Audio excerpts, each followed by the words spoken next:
Well, hello, welcome back to the Beautiful Lawn. My name is Dan, and I want to share with you guys today my favorite time of the year. And in this video, I'll be talking specifically about fall lawn care, and even more specifically, cool season grass owner lawn care. So stay tuned.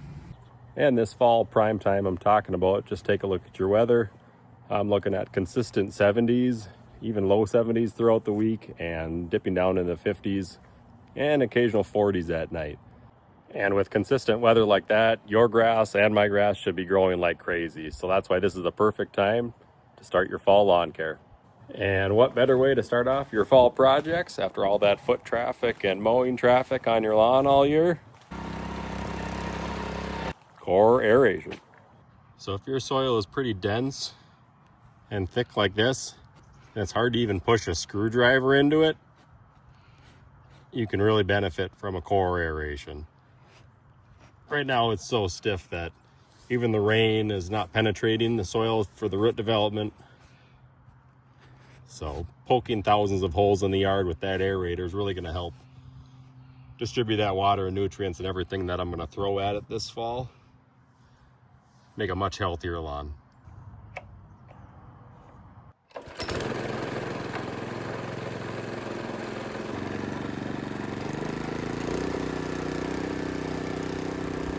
My throttle likes to slip from the vibration of the machine, so I use a pair of vice grips to keep it from throttling down, what you see here.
And let's see how we did here.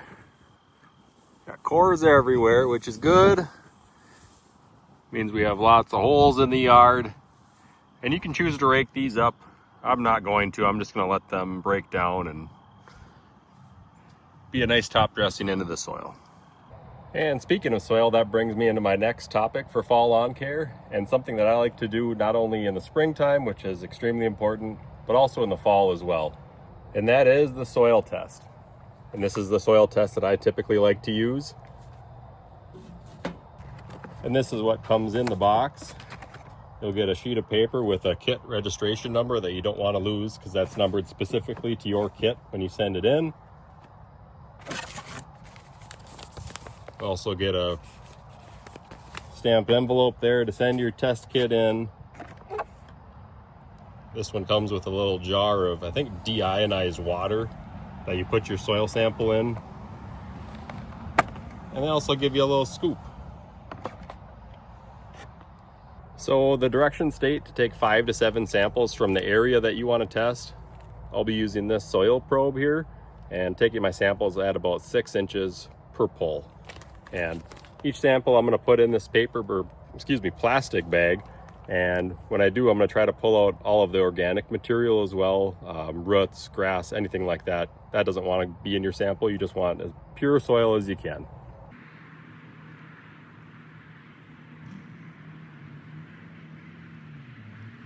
Hoping to not hit a tree root on this one.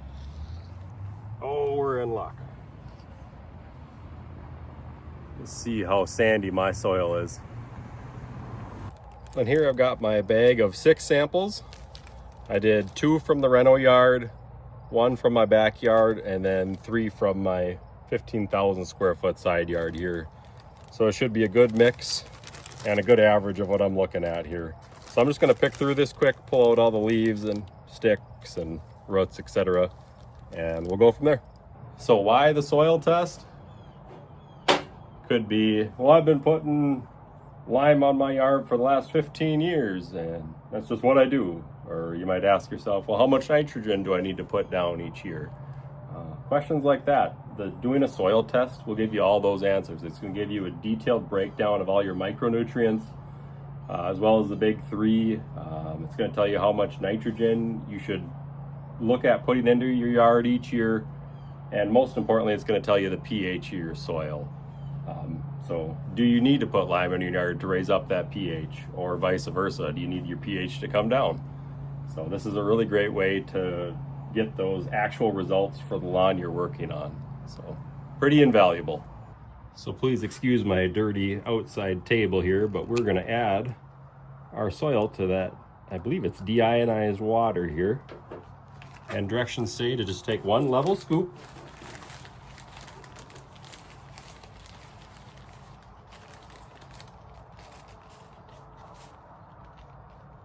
There we go. And we'll get that dumped into the water.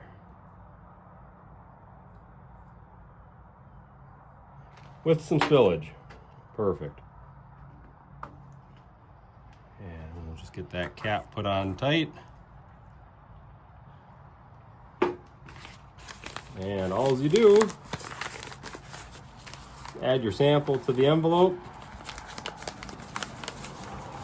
It'll fit, tight fit, seal it up, write down your address, and mail it in. Easy as that. Well, I got that test in the mail and I should get results in like 6 to 8 business days. But what I'm gonna do is, like I said, I do these twice a year, once in the spring, once in the fall. I'll show my spring results right now since I have those. And when I get my results from this, I will put them side by side in a future video to kind of show you how they compare. That's kind of why I do them, both spring and fall.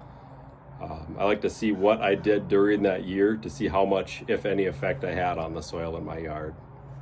And up next, we'll be putting down some fertilizer, this time granular. If you remember from a few videos ago, I like to do kind of a hybrid system, both spray powder and granular as well. So this time it's going to be granular throughout, and I wanted to make sure to do that after my soil test because I didn't want that fresh nitrogen to taint the results that I was going to get. So let's get some nitrogen put down. Well, just kidding about the fertilizer. Weather forecast changed and that made that decision for me.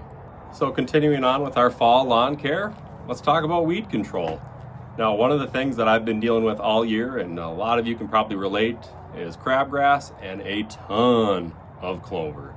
So I tried a product earlier this year, that was Tenacity. I had it on hand for my lawn reno.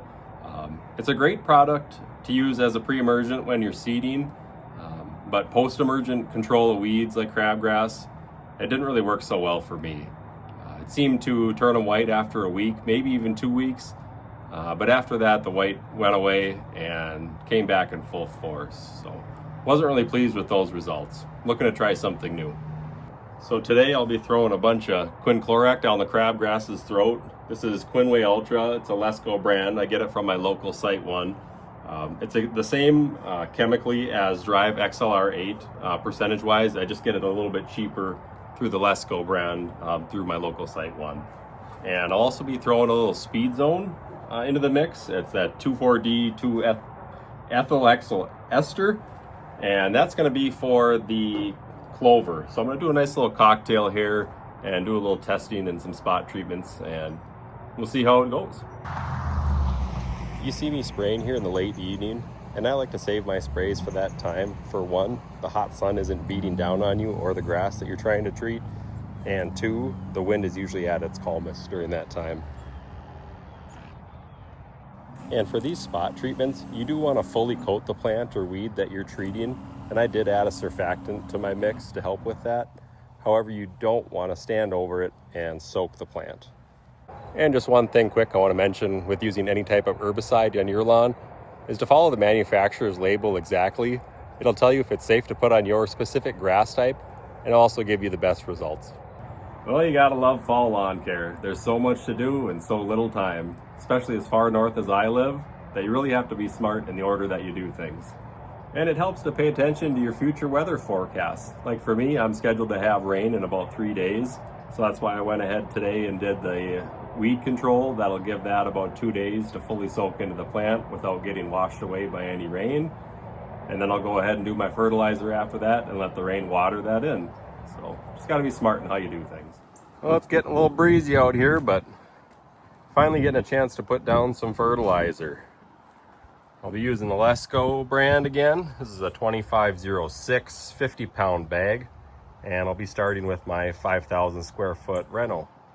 And just some quick math, if you're wondering how much nitrogen you're putting down, that first number on the bag, that's going to be your nitrogen percentage. So I've got 25% of 50 pounds, and that's going to be 12.5 pounds of nitrogen in that entire bag. And then you just take that 12.5 pounds and divide that by your square footage. In my case, my entire property is about 20,000 square feet. So 12.5 divided by 20, and that'll give you your nitrogen percentage if I were to use this entire bag on my property. Well, I had to use a calculator for that last one, but it came out to about 0.67 pounds of nitrogen for this application if I were to do the entire property. But I'm going to take it a step further. So I want to get a little bit more than 0.67 pounds of nitrogen on my reno yard. And I know that's 5,000 square feet, and it's roughly 1/4 of my entire property. So that just tells me I need to dump in a little bit more than 1/4 of that bag for my nitrogen app. And to be more exact, I would need to dump in 20 pounds of that bag for a 1 pound application of nitrogen for that reno yard.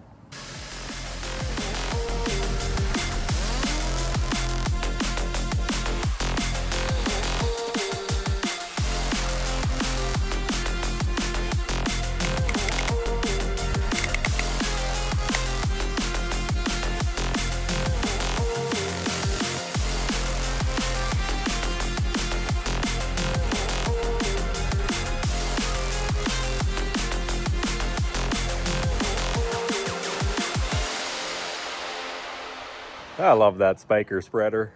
And with that application, puts me at just over 3 pounds for my annual rate. Shoot for 3.5, close to 4. So we're on track with that.